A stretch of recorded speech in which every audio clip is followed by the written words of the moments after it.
하지만 차는 엔진 소리만 커지고 나가지 않고 있다가 하면서 나가요.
드라이빙 인 마이 카 링크드카의 김PD입니다.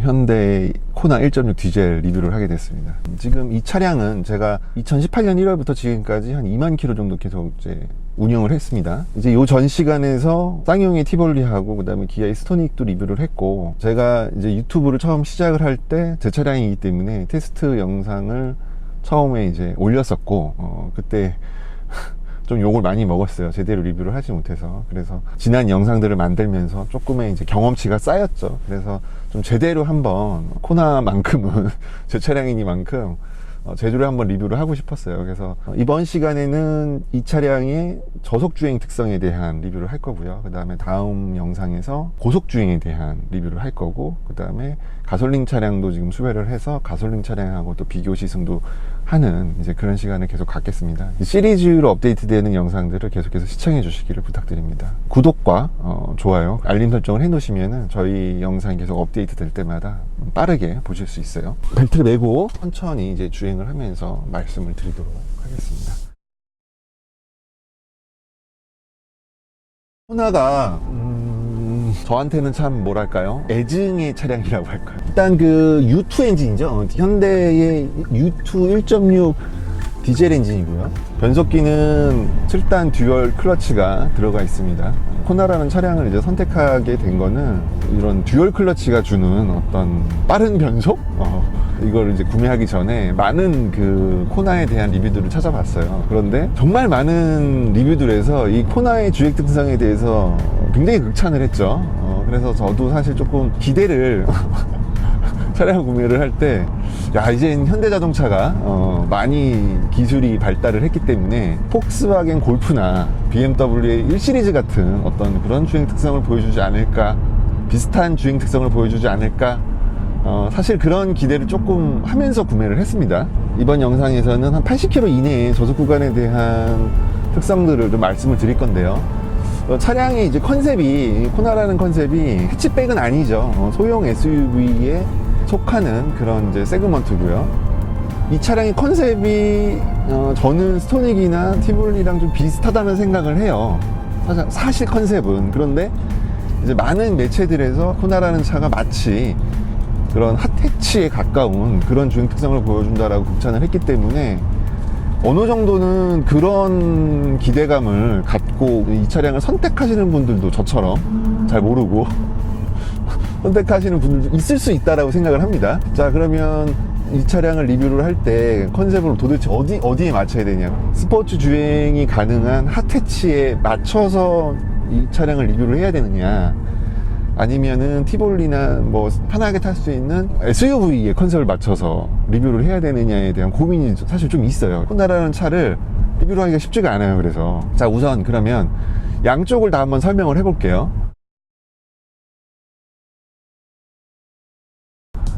우선 편하게 탈 수 있는 그냥 SUV냐 리뷰를 한번 해봅시다. 지금 40km에서 60km 사이에 주행을 하고 있고요. 자, 이렇게 그냥 편안하게 이렇게 지금 주행을 하고 있습니다. 일단 이제 스타트 할 때 이 DCT가 약간 기어가 떨어졌다가 미트 되는데 조금 시간이 걸려요. 그래서 일단 스타트 자체는 일반 토크 컴포터보다 한 템포 굼뜬 스타트를 보여줍니다. 하지만 일단 스타트가 되고 나면은 시프트 업은 굉장히 빠리빠리하게 착착착착 착 기어가 붙으면서 변속이 됩니다. 그래서 일상적인 이 80km 이내에서 이 엔진과 변속기에 대해서 큰 불만은 나오지 않으실 것 같아요. 그러니까 스타트 할 때 조금 굼뜬 거, 이게 지금 아이들 스탑이 들어가 있는데 멈춰 섰다가 자, 엔진 꺼졌죠? 자, 그런 다음에 스타트를 해요. 그러면 기어가 붙었는데 바로 엑셀을 밟으면 RPM만 올라가고 차는 앞으로 안 나갑니다. 그러니까 조금 미트 되는데 좀 시간이 걸려요. 그래서 미트 되고 나서 이제 차량이 스타트가 되는데, 일단 스타트가 되고 나면은 악셀을 밟으면 밟는 대로 잘 가속이 됩니다. 그러니까 80km 이내의 구간에서는 크게 파워트레인에 대한 불만은 나오지 않으실 것 같아요. 130마력에 토크가 30이 좀 넘죠. 그러니까 이제 토크는 기아 스토닉하고 비슷하고, 마력수는 실제 이제 출력 마력은 스토닉보다 이제 조금 높은, 한 20마력 정도 높은 출력을 보여줍니다. 그리고 티볼리보다도 높은 출력을 보여주고, 그러다 보니까 이 토크가 밀어주는 힘도 좋고, 그 다음에 이 출력이 가져다 주는 만족감도 괜찮아요. 그래서 그냥 내가 이렇게 쭉쭉 밟으면 2500 언저리에서 이렇게 딱 시프트 업이 되면서 잘 차가 치고 나가줍니다. 그러다 보니까 저속 구간에서 파워트레인에서 그다지 크게 불만이 나오지는 않아요.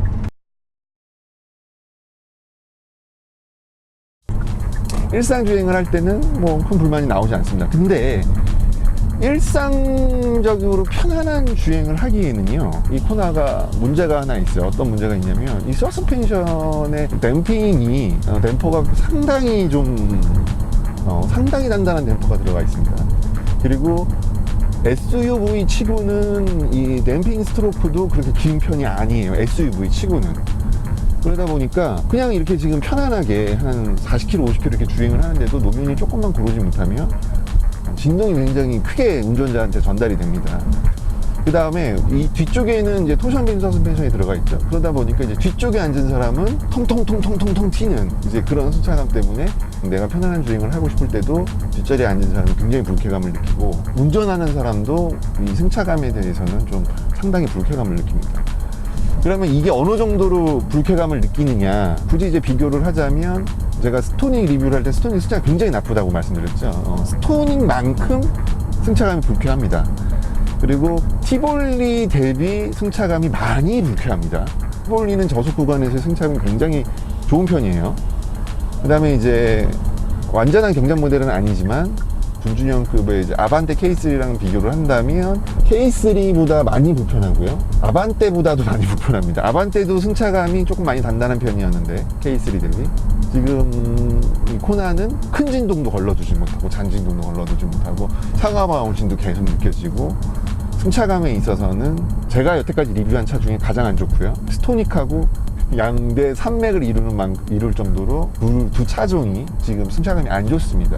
편안하게 주행을 하기에는 적합한 세팅이 아니에요. 파워트레인이 주는 어떤 이 가속감, 가속적인 만족도는 있습니다만 편안하게 운전을 하기에는 적합하지 않다. 그러면 이 차의 컨셉이 SUV지만 핫해치에 가까운 스포츠 성향을 보여주는 차 아니냐, 이렇게 이제 반문하실 수 있죠. 그래서 지금 약간의 이제 굴곡진 도로에서 제가 모드는 스포츠 모드로 한번 바꿔보고 조금 가속감 있는 주행을 한번 해보도록 하겠습니다. 자, 지금 RPM을 좀 밟아서요, 적극적으로 지금 RPM을 쓰면서 한번 주행을 해볼게요.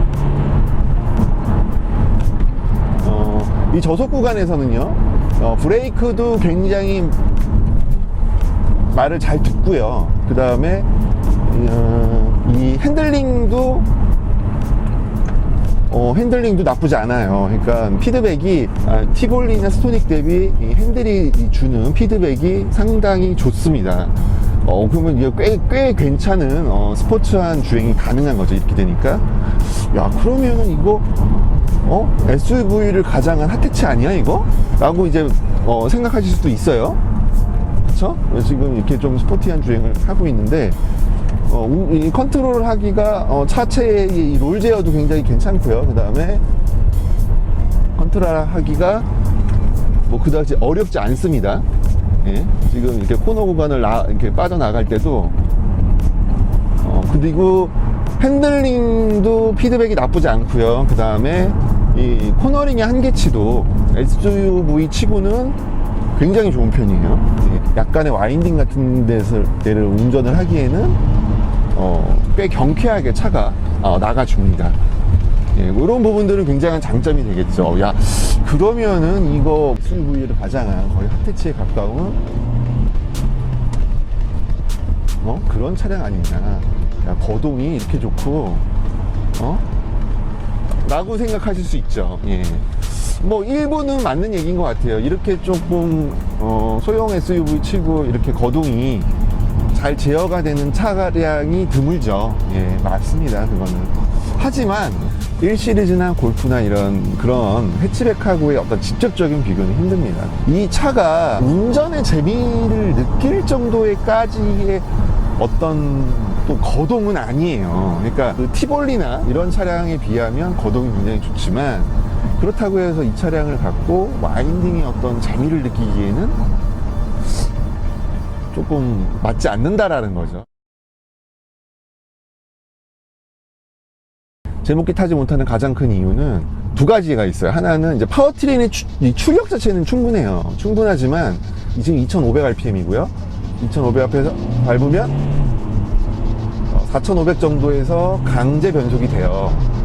4500 앞에 변속이 되는데, 이 엔진의 이 회전 질감이 2500부터 막 좀 갤갤대는 소리, 굉장히 조금 이게 굉장히 저질스러운 소리가 나거든요. 그러니까 갤갤대는 디젤 축에 갤갤대는 그런 소리가 나기 시작하는데, 3000rpm 언저리부터는 굉장히 듣기 좀 싫은 그런 소리가 들리고요. 그 다음에 이 진동도 굉장히 크게 느껴집니다. 그러다 보니까 어떤 스포티한 주행을 하기에는 굉장히 좀 부담스러운 거예요. RPM을 좀 높게 쓰질 못하니까. 3000rpm 이하 2500rpm에서 그냥 요렇게 그냥 가벼운 주행을 할 때는 괜찮아요. 굉장히 좋습니다. 근데 댐퍼의 딱딱한 세팅, 그 다음에 이 코너링의 한계치를 이용해서 좀 뭔가 주행을 하고 싶은데, 그렇게 주행을 하려고 하면 RPM을 더 쓸 수밖에 없잖아요. RPM을 더 쓸 수밖에 없는데, 이게 RPM 쓰시면 굉음이 들리니까 부담스러운 거죠. 이 운전을 하기가. 그 다음에 두 번째로는 이제 이 변속기의 문제인데, 지금 이제 제가 스포트 모드인데, 문제는 뭐냐면 80km 언저리에서 브레이킹을 했다가 다시 이제 가속을 하려고 산을나손 치면은 이게 RPM이 떨어져 있는 거예요. 스포트 모드에서도 아반떼 리뷰를 할 때 말씀을 드렸을 거예요. 브레이킹을 하면은 RPM이 탁 치고 올라온다 라는 말씀을 드린 적이 있을 거예요. 아반떼 리뷰를 할 때. 그 변속 로직이 굉장히, 그래서 스포티한 주행을 하기, 어느 정도 재밌는 주행을 하기도 괜찮다 라는 말씀을 드린 적이 있을 거예요. 근데 지금 얘는 80km에서 한 40km 정도까지 이제 브레이킹을 했다가 다시 재가속을 하려고 치면은 RPM이 뭐 1500, 2000 RPM 언저리에 있는 거죠. 그러면 엑셀을 밟아봐야 차는 당연히 안 나가겠죠. RPM이 떨어져 있으니까. RPM이 어느 정도 2500 이상 RPM을 유지하고 있어야 40km에서 엑셀을 밟으면 치고 나갈 텐데, 치고 나가지를 못하는 거예요. 가감록을 반복하면서 스포티한 주행을 하기에는 미션의 로직이 적합하지 않다는 거죠. 일상 주행에서는 아무 문제가 없는 로직이지만, 재미있는 주행을 하기에는 로직이 따라오지 못한다는 겁니다. 그 다음에 수동 모드에다 놓고, 자, 변속을 그러면 수동 모드로 쓰면 되지 않냐 하실 수 있죠. 맞습니다. 수동 모드로 쓰면은 조금 더 재밌는 주행이 가능해요. 그런데 문제는 수동 모드에서도요, 어떤 문제가 있냐면, 그러니까 50km에서 지금 4단이 들어가 있는 상태입니다. 자, 여기서 이제 가속을 하려면 단수를 내려야 되겠죠? 자, 이렇게 됐는데 RPM이 올라가시는 게 아마 잘 찍힐 거예요. 근데 차가 문제가 뭐냐면, 자, 이미 3단이 들어가 있는 상태에서는 밟으면 가속이 잘 됩니다. 그런데 자, 5단에서 가속을 위해서 2단을 내리게 되면 RPM은 올라가지만, 자, 차가 지금 나갔어요. 이게 뭐냐면, 그러니까 또 시프트 다운을 하게 되면은 RPM 치수가 바로 치수가 올라갑니다. 하지만 차는 엔진 소리만 커지고 나가지 않고 있다가 하면서 나가요. 하면서 나간다는 거예요. 그러니까 RPM은 치솟아 올라가지만 차는 안 나가고 있다가 체감상으로 1.5초 정도 될 것 같아요. 그러니까 한참 있다가 차가 가속이 됩니다. 자, 그러면 시프트 다운이 어느 정도 느리냐? 일상적인 구간에서 평이한 주행을 할 때의 시프트 다운은 굉장히 빠릅니다. 드라이브 모드에다 놓고 그냥 내가 한 2,500rpm 있다가 를 조금 깊게 밟아서 한 3,000rpm, 3,000까지 이렇게 올라갔을 때는 차가 하면서 바로 시프트 다운이 됩니다. 근데 문제는 한 1,500, 2,000rpm에서 3,500rpm까지 급격하게 rpm을 올리는 그런 시프트 다운을 하게 되면 차는 안 나가고 있다가 하고 있다가 나간다는 거죠. 그래서 제가 이 7단 DCT가 시프트 다운이 실제로는 굉장히 느리다라는 말씀을 드리는 거예요. 이거는 토딕 디젤도 똑같은 증상이 있고요. 그 다음에 티볼리는 아이신체 6단 변속기를 쓰기 때문에 이런 증상이 없어요. 굉장히 티볼리는 높은 RPM까지 적극적으로 쓸 수가 있고 회전 질감도 좋고 변속기도 그거를 온전히 잘 받아서 시프트 다운을 하게 되면은 그대로 동력으로 전달이 됩니다. 바퀴로. 근데 이 코나 같은 경우는 그렇게 전달을 해주지 못하는 거예요. 그러니까 이 DCT 변속기가 조금 저는 어떻게 세팅이 됐다, 좀 보수적으로 세팅이 됐다고, 내구성 세팅이 됐다라고 보는 겁니다.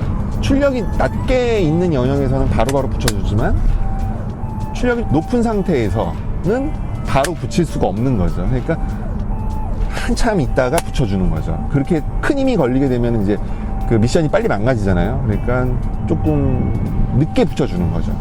그래서 이 DCT는 스포츠 주행, 재밌는 주행을 하기에는 사실 적합한 세팅이 아니에요. 자, 그러면 여기서 상당한 조금 저는 혼동이 오는 겁니다.